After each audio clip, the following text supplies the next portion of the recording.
So our orchard, everybody know where our place is? So yeah, we're right there on the corner. Aren't you the old Johnson place? Johnson's? Probably back Nels, in the day it was Nelson, Johnson. yeah, Yeah. Johnson, the- sure, yeah. What was Christine's You last remember. name? Beaten hands after that. Beaton Yes. House. Beaton House, Beaton yeah. House after that. So we're right across from Twin Vista Ranch. We're at the corner of Griffith Point, Flagler. Yeah, we're neighbors. We're neighbors. Absolutely. We have 285 apple trees on our property. We have 35% of them are a semi-dwarf rootstock. Rootstock is M111. Those are the ones that are closest to Flagler. We also have 65% are on dwarf rootstock. Dwarf rootstocks are about this big, but you can plant them about 4 feet apart.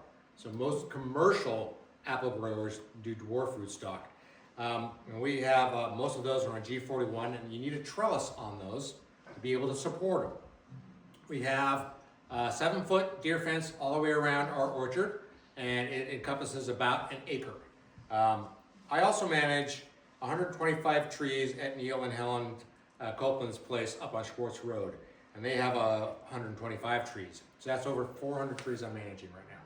So when James talked about being gone in September and October doing stuff, it's the same thing for me. I am driving like a madman in my maroon Toyota Tundra pickup truck all the way on the island. So if you see some crazy guy going with some wig on there and glasses like in the other picture, that's me, okay? Next question we get is what type of apples do you have? All right, how about them apples? So we have 30 different types of apples on our property. We have 10 primary apple cultivars, or cider apple cultivars.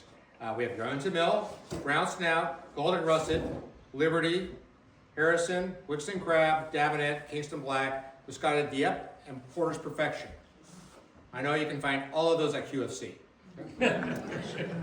We also have 3 red-fleshed apples types, Red Vein, Redfield Mountain Rose. Those are really important to us because they give us our rosé cider, right? And what a red-fleshed apple is that when you cut into it, the flesh is not golden inside, it's red, okay? So when you squeeze it, you get red juice, all right? I also have to note that I've been doing this for 8 years, growing trees and things like that. But I do not have any pears in my orchard. I kill pear trees. Not on purpose, I'm just really bad with pear trees. And anybody knows of a pear tree therapist, I'm looking for a good one. So if anybody has one, I really could use it, all right? So, any questions on our property, our business so far? So are there some of the older apples that you have a difficult time saying what they are Yes, of course. all over the Yes, island? absolutely. I am learning how to identify apples, okay? And it takes a lot of skill and practice to do that, and the limited free time that I have, I'm trying to do that. But going back to that first slide, I blame Gwen, because I don't have a lot of time to do that right now. Okay? All right, so our plans for 2026. So fall pressing, when we processed in the fall, we pressed 9,900 pounds of fruit. So essentially 5 tons. You did how many? 45 tons? 45, 50. 45 to 50. So that tells you comparison size. We're small.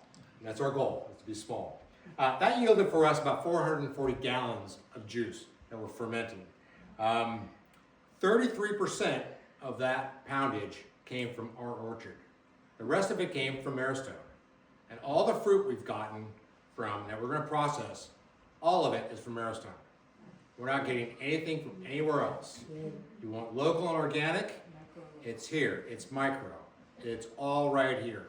And that's our business plan, and we're sticking to it. And for the first time this last fall, we pressed quince and pear. And again, none of those pears were mine.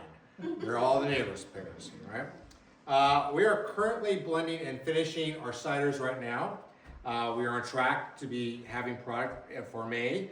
And we will continue to process and to finish product all throughout the summer. We're pretty pleased with the current results. Yeah, so there you go. And we will continue to have our semi-sweet and dry ciders. We're bringing back our rosé cider. We will have that. We'll do also lots of different combinations. This year we'll have quince, pears, currants, black and red currants, or just black currants? Just red. Just red currants. Gooseberries, aronia berries, gummy berries, and plums. So a lot of different varieties, a lot of different combinations.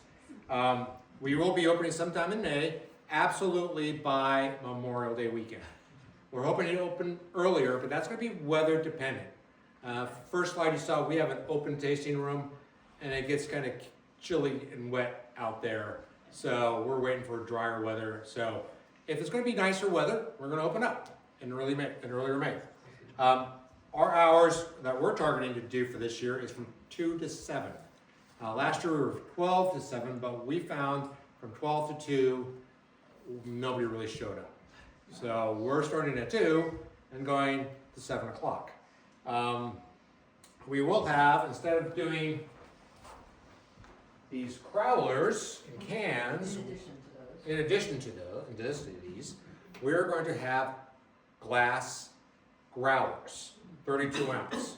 So you can purchase a growler, and so when you want to have a refill, you just bring your growler back and we can refill for you, rather than always going through an aluminum can. Based upon feedback, we're also updating some of the furniture in our tasting room area to make it a little bit more comfortable for you all. So after you have some cider, you can take a better nap than you did before. So food is going to be a really big focus for us coming up. Once we get some of the ciders done, we're going to start looking at expanding our food options at our place. We have a small kitchen in our processing area, and we're looking at expanding it, and think about that maybe in the July timeframe. We have to kind of go through a couple of hurdles with the county, but I think we can do it. So we're pretty excited about that. And for some of you out there, our liquor license allows us to have a beer on tap. So we are thinking of partnering with a local brewery and having a keg available, one tap available for people who want to have a beer while their friends are having a cider. So expand some of our options. Things that we are not doing. Okay. Live music and entertainment. We are not doing it. We do not have a tailor on our team. Okay? That is the bottom line. We are not organized like she is. Quite frankly, we love what they do. We're not interested in trying to duplicate or compete with them at all. They got it, and we think if you want to go listen to music, go drink their wine because it's fantastic. Okay? Distribution. We are also not distributing. Okay? I know Patty at the general store is really mad at me for saying this, but we're not going to bottle. We do everything in kegs, because kegs is a lot cheaper. To do labeling on a bottle is probably, over 50% of your cost? It's expensive. It's expensive. Yeah. So we take that out in our size, and so that gives us a little bit of profit back, okay? All right, so then community involvement. So how we want to engage with the community is first and always, we need your fruit, okay? If you have fruit that you want to donate to our cause, please contact me. I'll figure out a way to come get it. We are looking at a donor appreciation event for people who donated fruit last fall, and we're planning to do that, hopefully to do that in mid-June. We're trying to wait for the weather to get good, and that's predictable and good, before we schedule out something to do that. And I know it's not always an option, but it would really help us out if you could bring your fruit to our place. Now I know a lot of you probably, that's not really an option, and I get it. And I'm thinking of different ways to see how I can expand our bandwidth to come get fruit. And one of the ways I'm thinking about, and I haven't really gotten too far in this thought process, and maybe you should slap me upside the head after I say this, is hiring local kids to come pick fruit for me. I thought that would be a good idea, that local kids going in onto local properties, picking fruit, could probably really help us out. So that's an idea that we're working on. Maybe 4-H could help us out on it. College expensive, they need it. Okay, good. And then events. Actually, also, if you want to have different fruit on your property, please come talk to me. We've got all sorts of different fruit that we are growing in our orchards. And if you'd like to have currants on your property or something like that, or you want to do different type of apple varieties and have that grafted onto your tree, come talk to me.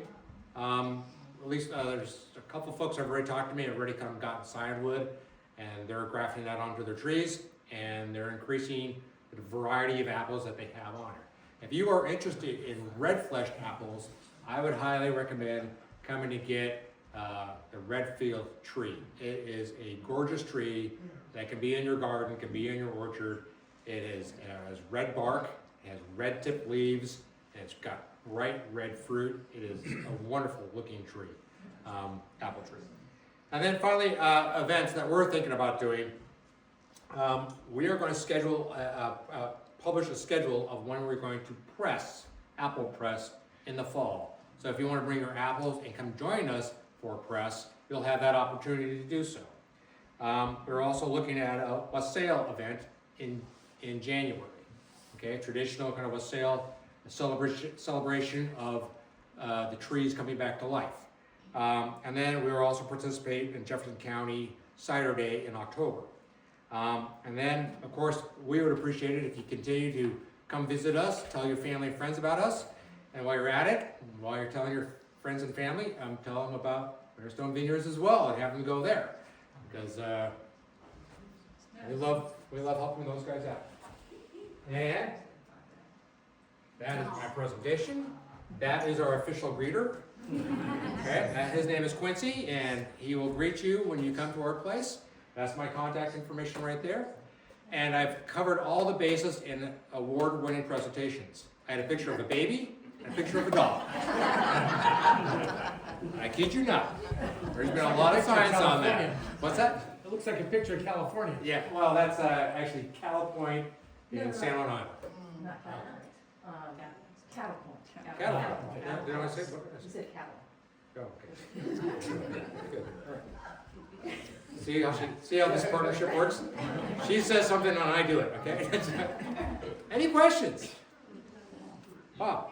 So Japanese pear apples, Yeah, are they good for cider? yeah, sure, absolutely. There's a place on Vashon Island, Nashi Cider. The only thing they make their cider, actually it's called Perry, since it's made from pears. The only thing they make it from is from Asian pears. And it is fantastic stuff.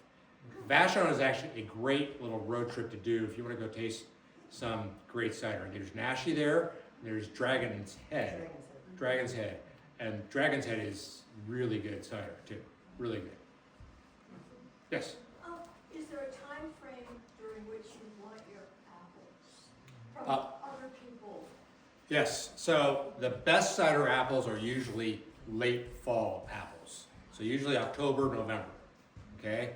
If you have apple trees, you know, who are coming into bloom and they're ripening in August, they're not the best cider apples. Well, we don't have the capacity.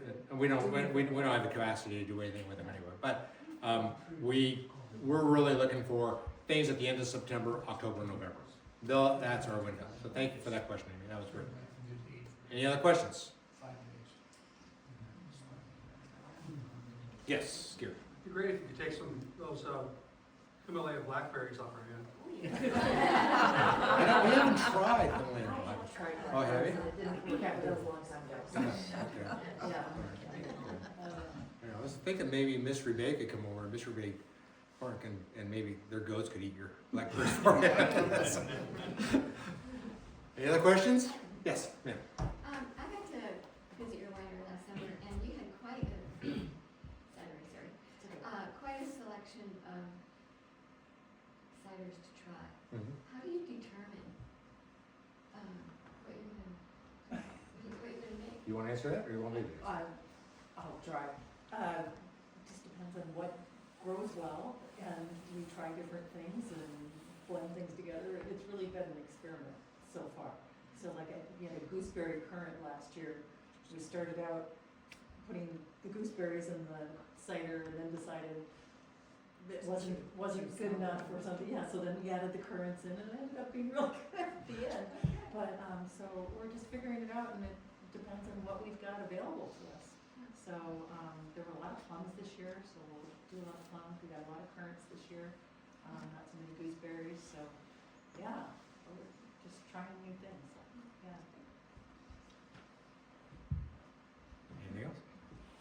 All right.